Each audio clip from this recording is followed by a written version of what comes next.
بسم الله الرحمن الرحيم الحمد لله رب العالمين والصلاة والسلام على سيد الأنبياء والمرسلين محمد وآله وصحبه أجمعين أما بعد فأعوذ بالله من الشيطان الرجيم بسم الله الرحمن الرحيم يا أيها الذين آمنوا كونوا قوامين لله شهداء بالقسط ولا يجرمنكم شنآن قوم على ألا تعدلوا اعدلوا هو اقرب للتقوى صدق اللہ العظیم۔ عزیز بزرگوں، گزشتہ 2 جمعوں سے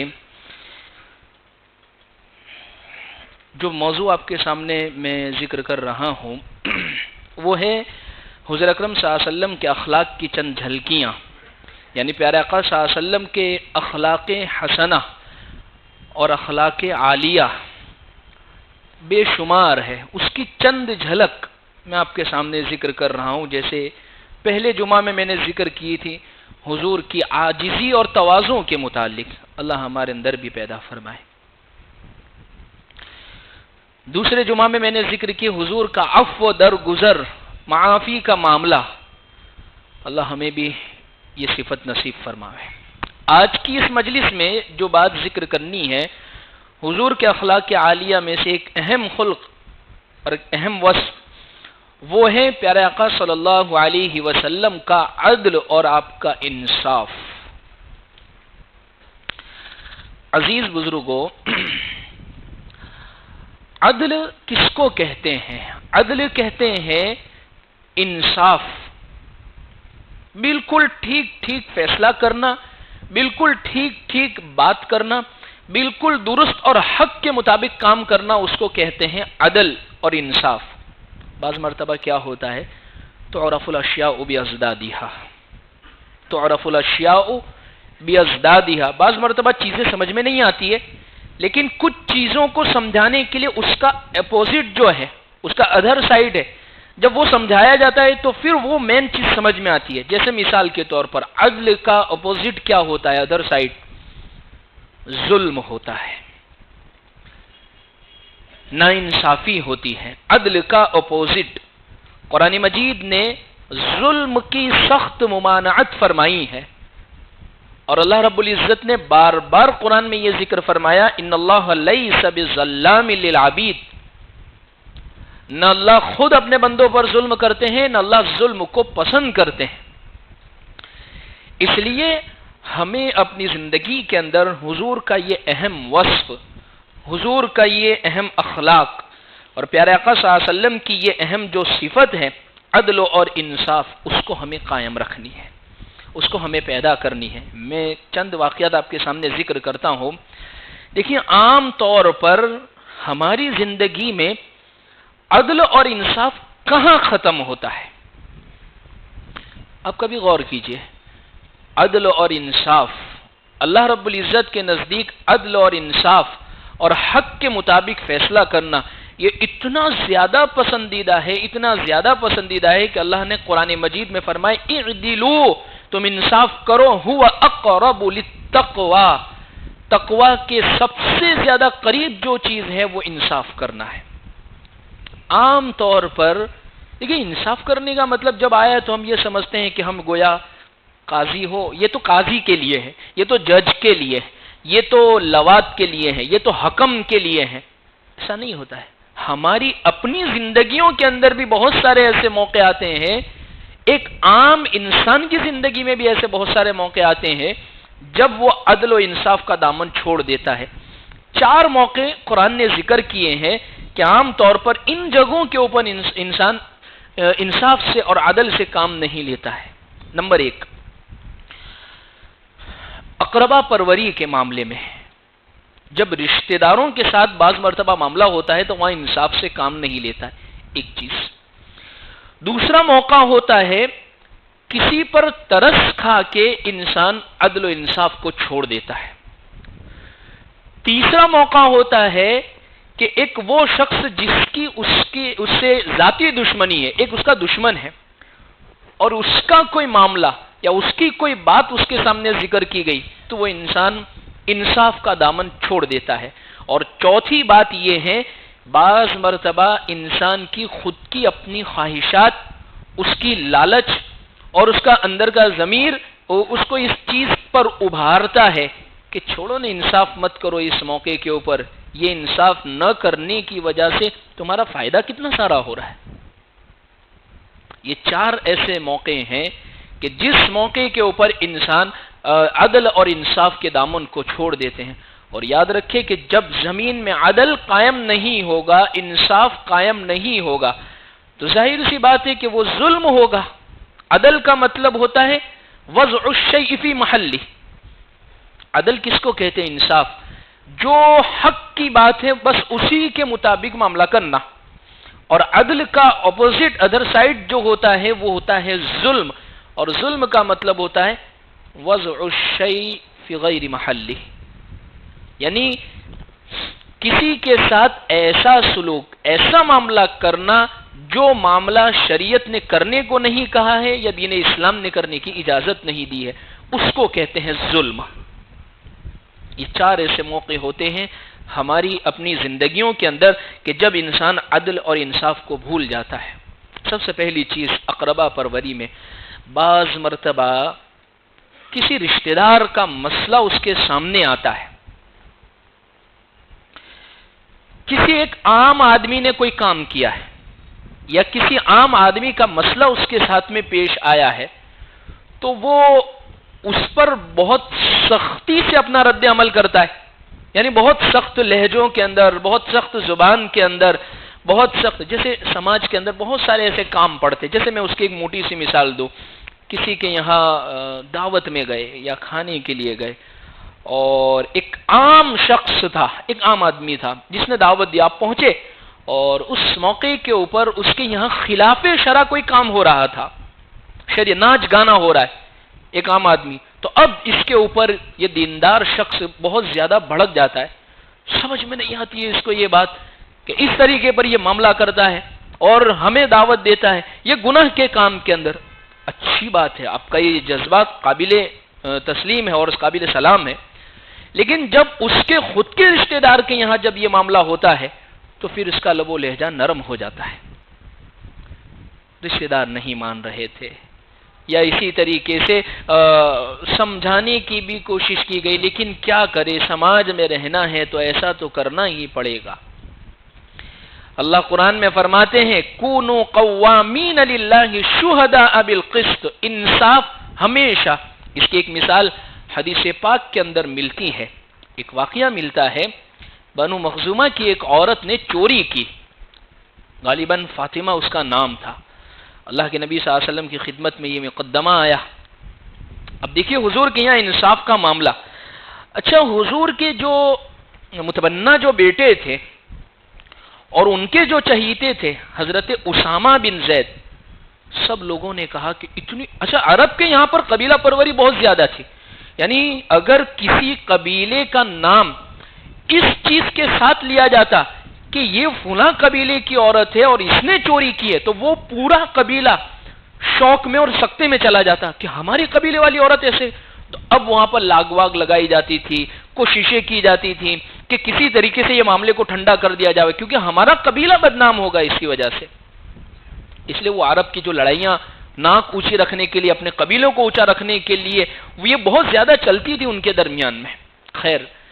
تو یہ عورت نے چوری کی، تو چند لوگوں نے مل کر حضرت اسامہ بن زید سے کہا کہ آپ سفارش کیجئے نا پیارے آقا صلی اللہ علیہ وسلم سے کہ یہ عورت کے یہ بڑی معزز گھر کی عورت ہے، بڑی گھر کی عورت ہے، بڑی قبیلے کی عورت ہے، اور حضور سے سفارش آپ کیجئے، اور آپ تو حضور کے چہیتے ہیں، آپ تو حضور کے لاڈلے ہیں، آپ کی بات تو کبھی بھی ٹالی نہیں جائے گی۔ حضرت اسامہ بن زید رضی اللہ عنہ پیارے آقا صلی اللہ علیہ وسلم کی خدمت میں آئے، اور اس حوالے سے حضرت اسامہ بن زید نے بات کرنے کی کوشش کی۔ حدیث کے الفاظ ہے کہ پیارے آقا صلی اللہ علیہ وسلم کا چہرہ سرخ ہو گیا، اور حضور نے یہ فرمایا کہ اگر میری بیٹی فاطمہ بنت محمد نے بھی چوری کی ہوتی تو میں اس کے بھی ہاتھ کاٹنے کا حکم دیتا، اور یہ اللہ کی حدود کے سلسلے میں تم مجھ سے سفارش کرتے ہو۔ اللہ تبارک و تعالی نے جو قرآن میں حدیں قائم کی ہے، السارق والسارقة فاقطعوا أيديهما جزاء بما كسبا نکالم من اللہ کہ اللہ نے قرآن میں فرمایا یہ حکم. تو اندازہ لگائیے اتنے چہیتے اور لاڈلے حضرت اسامہ بن زید کہ جن کے والد اللہ کے نبی صلی اللہ علیہ وسلم کے نور نظر تھے، حضرت اسامہ بن زید کو اللہ کے رسول صلی اللہ علیہ وسلم نے اپنے گود میں بٹھا کر کھلایا ہے. لیکن جب وہ بھی سفارش کر رہے ہیں تو سفارش اقربا پروری پیارے آقا صلی اللہ علیہ وسلم کے یہاں پر نہیں تھی.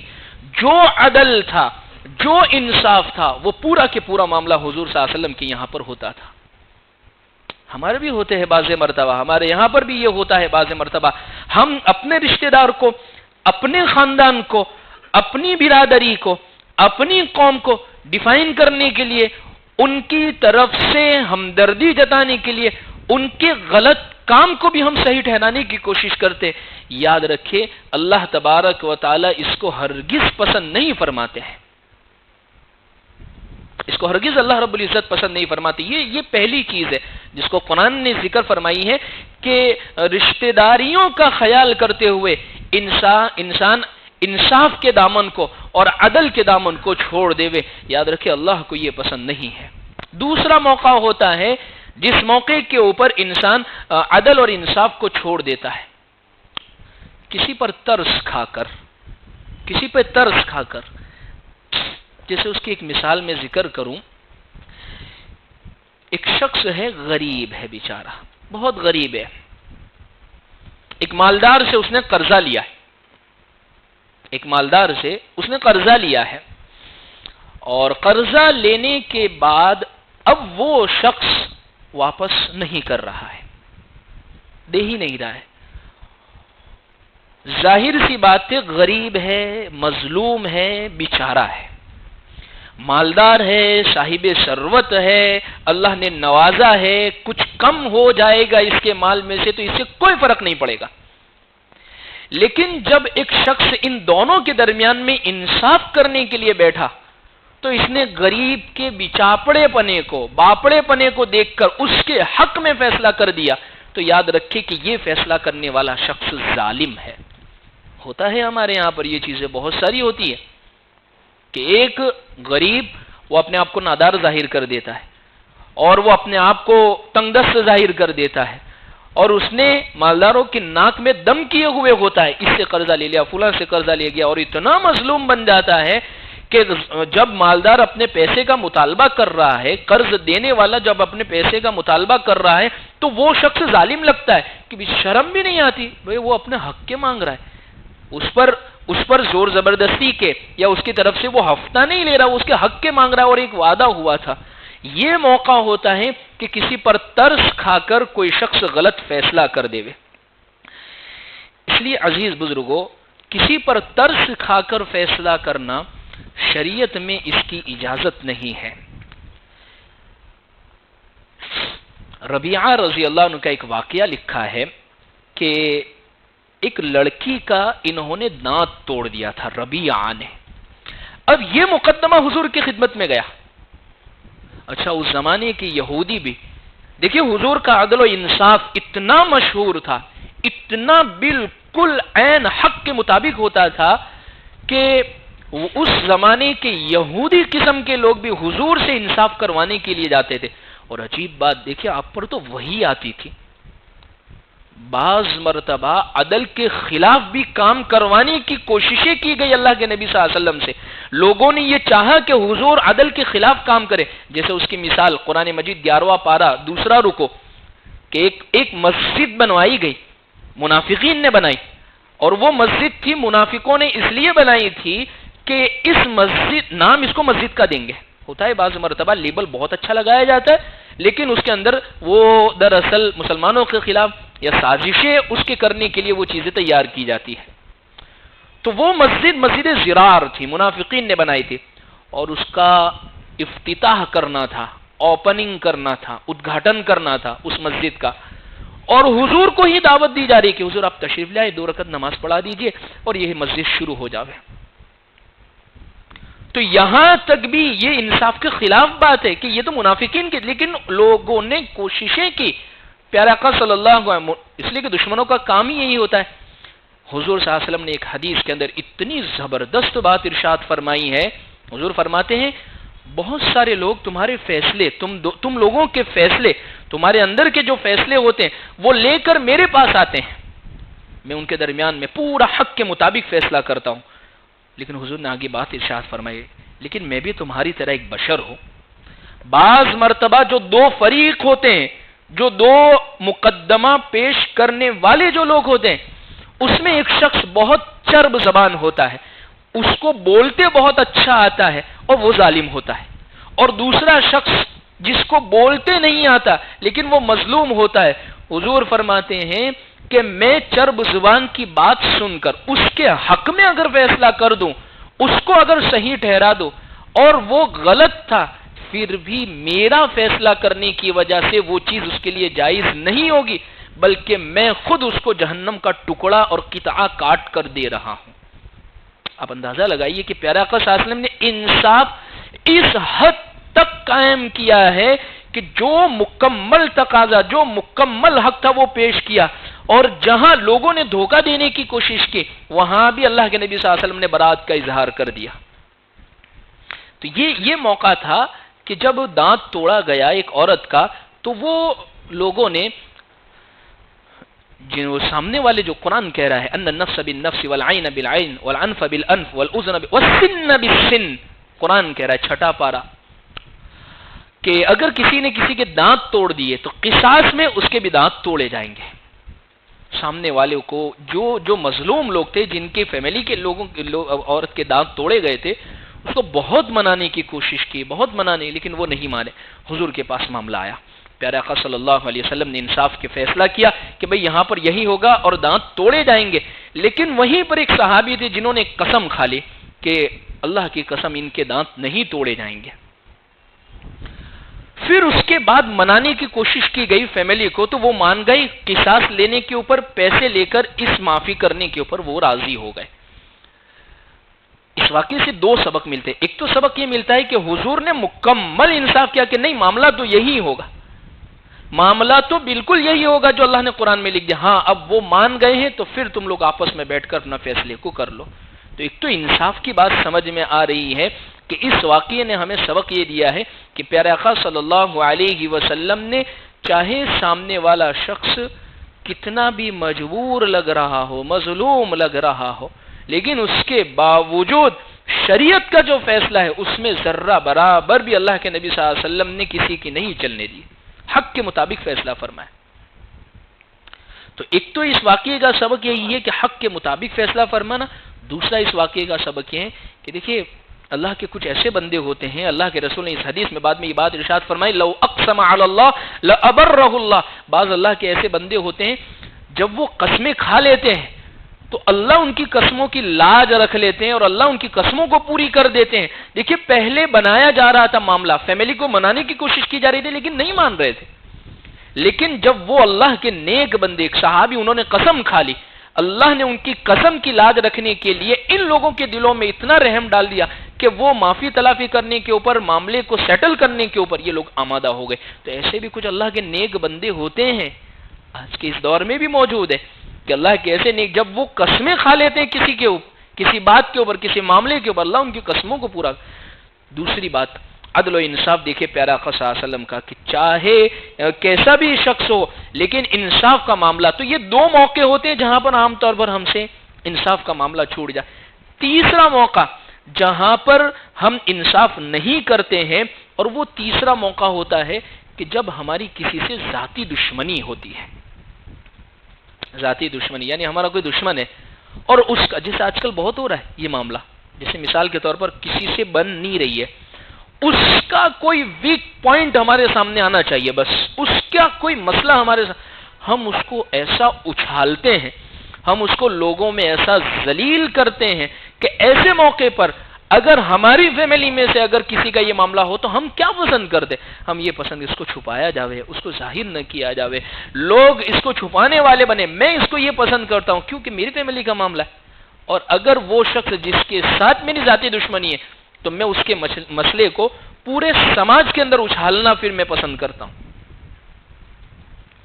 اللہ اس وَلَا يَجْرِمَنَّكُمْ شَنَآنُ قَوْمٍ, کسی قوم کی دشمنی، کسی شخص سے دشمنی تمہیں اس بات پر آمادہ نہ کر دے، ابھار نہ دے کہ تم اللہ کی حدوں کو چھوڑ کر بھی اس سے آگے بڑھ جاؤ۔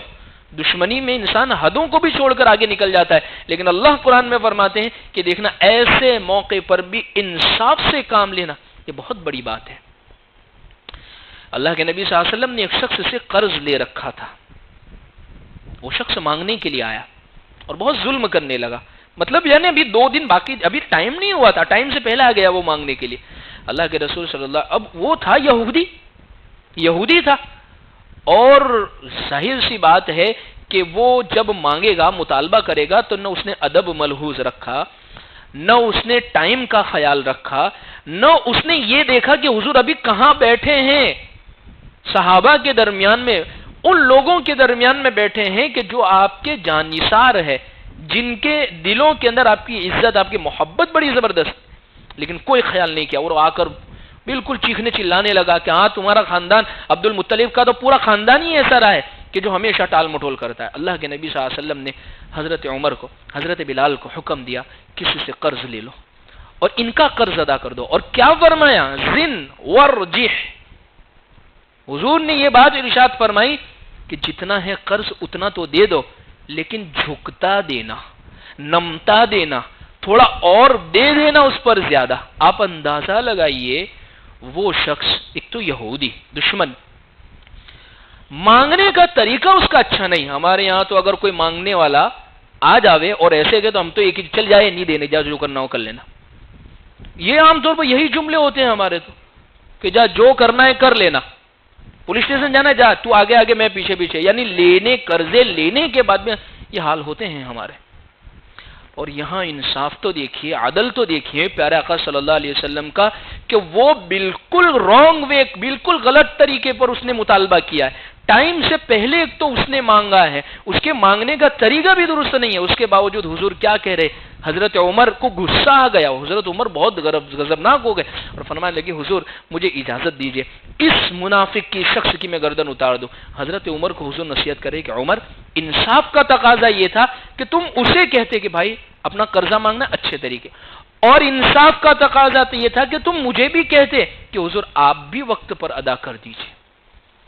میں قربان جاؤں پیارے آقا صلی اللہ علیہ وسلم کے عدل پر، پیارے آقا صلی اللہ علیہ وسلم کے انصاف پر، پیارے آقا صلی اللہ علیہ وسلم کی رحم دلی پر۔ ہمارے ساتھ یہ معاملہ ہوتا ہے کہ ہم اس عدل کے معاملے کو بھول جاتے ہیں۔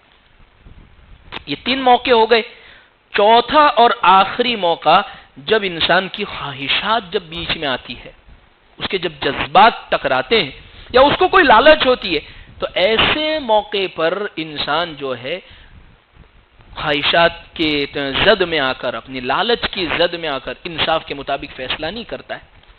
حق کے مطابق کام نہیں کرتا ہے، عدل کا وہ ساتھ نہیں دیتا ہے، بالکل انصاف کے خلاف۔ جیسے مثال کے طور پر کوئی شخص ہے، اس کو لالچ دے دی گئی ہے کسی چیز کی کہ آپ میرا ساتھ دوں گے تو آپ کو میں اتنے پیسے دوں گا، سامنے والا بالکل حق پر ہے لیکن اس نے پیسے کی لالچ دے دی ہے، اس کے باوجود ہم اس کو سپورٹ، اس کا ساتھ دینے کے لیے تیار ہیں۔ قرآن نے صاف صاف ان لفظوں میں ارشاد فرمایا کہ تم بالکل کونوا قوامین للہ شہداء بالقسط، کہ بالکل انصاف کے ساتھ، حق کے ساتھ۔ اللہ کے رسول صلی اللہ علیہ وسلم کا عدل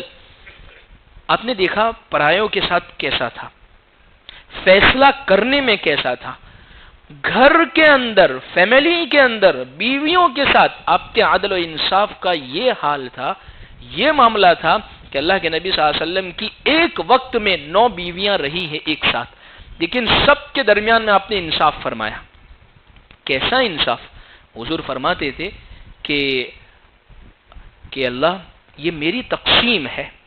جو میں نے ان کے درمیان میں، کیا تقسیم ہے؟ کہ روزانہ شباسی، رات کو گزارنا ہر ایک بیوی کے یہاں پر طے تھا، لیکن روزانہ ملاقات سب بیویوں سے آپ کرتے تھے، ساری بیویوں سے۔ عصر کی نماز کے بعد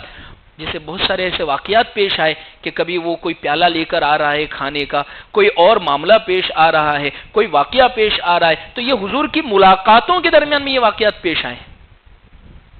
تو اللہ کے نبی صلی اللہ علیہ وسلم روزانہ تھوڑی تھوڑی دیر حضرت جب شفیع تھانوی رحمۃ اللہ علیہ کی بھی 2 بیویاں تھیں، تو انہوں نے لکھا ہے کتابوں کے اندر کہ بالکل 2 تھی عصر کی نماز کے بعد جب ملتے تو دونوں کو برابر کا وقت دیتے تھے. اگر 1 گھنٹہ رہتا تو آدھا گھنٹہ یہاں بیٹھتے, آدھا گھنٹہ یہاں بیٹھتے. اور جب 20-25 منٹ باقی ہوتی, عورتوں کی عام طور پر یہ عادت ہوتی ہے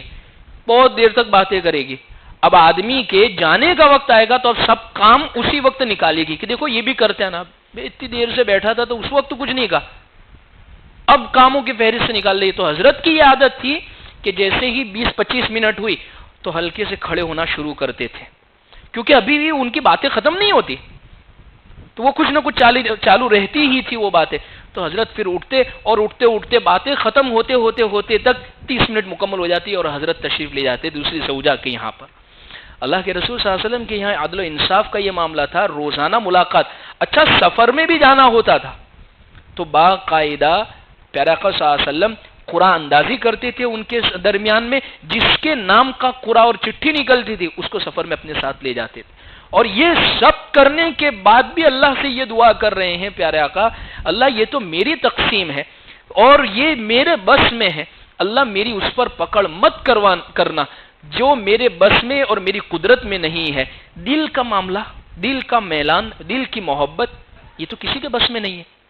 یہ تو کسی کے اختیار میں نہیں ہے. بعض مرتبہ اولادیں بہت ساری لیکن کسی ایک سے بڑی زیادہ محبت ہو جاتی ہے, تو یہ بس میں نہیں ہے. لیکن جتنا بس میں اتنا انصاف پورا کرنا. ایک مرتبہ ایک واقعہ ہے, حضرت نعمان بن بشیر کے والد,